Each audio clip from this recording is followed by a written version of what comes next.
Hello, class. Hello. Today we are going to be going over how to make an inference. So let's go to our PowerPoint that we've made today. Here is our PowerPoint. And let's go over some of our objectives that we're going to be learning. Today we're going to be learning how to define an inference. What is an inference? Define textual evidence. Read closely in a text to make inferences, and how to analyze an author's words to determine multiple pieces of textual evidence that support your inference. So first of all, what is an inference? Does anyone here know what an inference is? It's a guess. Very good. Yes, an inference is much like a guess, except it's just a little bit different. We're going to be going into further detail on that. So, an inference is defined as a conclusion reached on the basis of evidence and reasoning. So, in other words, an inference is an educated guess or prediction based on clues and our past experiences. And inferences, they use deductive reasoning. So, yes, exactly. It's like a guess, but it's an educated guess. So, very good. Okay, and the truth is that we make inferences every single day.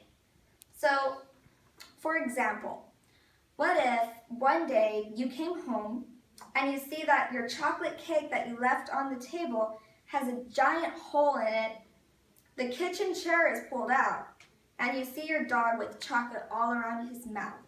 What can we infer had happened there? The dog ate my delicious chocolate cake. Exactly. Yes. And the dog is probably gonna die. Oh no, that's horrible. No, yes, well, dogs can't eat chocolate, so we have to rush them to the hospital to save them, right? Yeah, but you were correct. The dog took a big old bite out of your chocolate cake. Very good. And inferences, like I said, they are acquired every day, but they are also acquired while reading, watching movies, and even listening to music. And good readers, they're constantly able to make inferences as they read literature and informational text. Now, why would we want to be able to make inferences? Well, the reason is because the authors, they don't always tell us word for word what it is exactly they're trying to say. They want us to think about what they're trying to say, to make predictions or even read sort of in between the lines. Let's go ahead and have an example. Here's a passage, and who can read me this passage? Me! Thank you. Katie was excited about tonight. Happily, she put on her big red shoes and bright yellow outfit. Her mom helped Katie paint her face with a big red circle on each cheek. Just before Katie ran out the door to meet her friends, she attached her large, squeaky nose and placed a bright blue, pointy hat on top of her head. She grabbed an empty bag and went into the night. Thank you so much. Excellent reading, Melissa. So, who can tell me exactly what is happening in this passage? What can we infer about this passage? She's dressing as a clown. Excellent, thank you. And what evidence or what gives us that idea that she's dressing like a clown? Big red shoes. Bright yellow outfit. Big red circles on each cheek. Yes. Large squeaky nose. Okay. Blue pointy hat. Yes. Thank you. And how do we and what exactly is happening here? What sort of an occasion do you think is going on? She's going trick-or-treating. Excellent. And how can we infer that she's going trick-or-treating and not just to perform at a birthday party?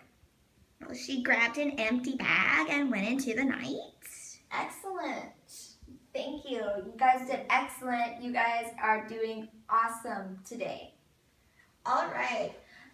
So Does the author ever explicitly say that Katie is dressing as a clown and going trick-or-treating? No. No, but we were able to infer that because of what you guys just did here, which is the clues or textual evidence. Does anyone know what textual evidence is? The clues from the text. Very good, thank you. Yes, textual evidence is defined as the core of an argument and analysis. Textual evidence is support lifted directly from the text to support inferences, claims, and assertions. So, textual evidence is specific information from a text that we use to support our inferences. So much like you guys did here, everything that we have underlined is the support that we used to come and make our inference of that she is a clown and that she is going trick-or-treating. All right, so now that we have gone over how to make an inference and what textual evidence is, today we're going to be putting that into practice. So I'm going to be dividing you all into groups, and we are going to be making a deductive reasoning posters, and today you are going to be my detectives. So I'm going to be giving you a passage from the book that we've been reading in class, which is The Necklace by French author Guy Maupassant, and I'm going to be giving you each a passage which we're going to be analyzing and really sort of magnifying, so that's why we did this magnifying glass. And I want you to put on your thinking caps, and in your passage you're going to be making an inference, and you're going to be highlighting your textual evidence or your clues that you use to make your inference. After you've highlighted and selected your clues, you're going to be putting them on your clue board footprints. And you're going to be making about 3 clues and leading up to your inference. So what is your inference and how did you reach that inference? So right down here, you're going to be writing your inference and going to be coming up with the clues to make that. So are there any questions about today's lesson? No. All right then, well, let's get started.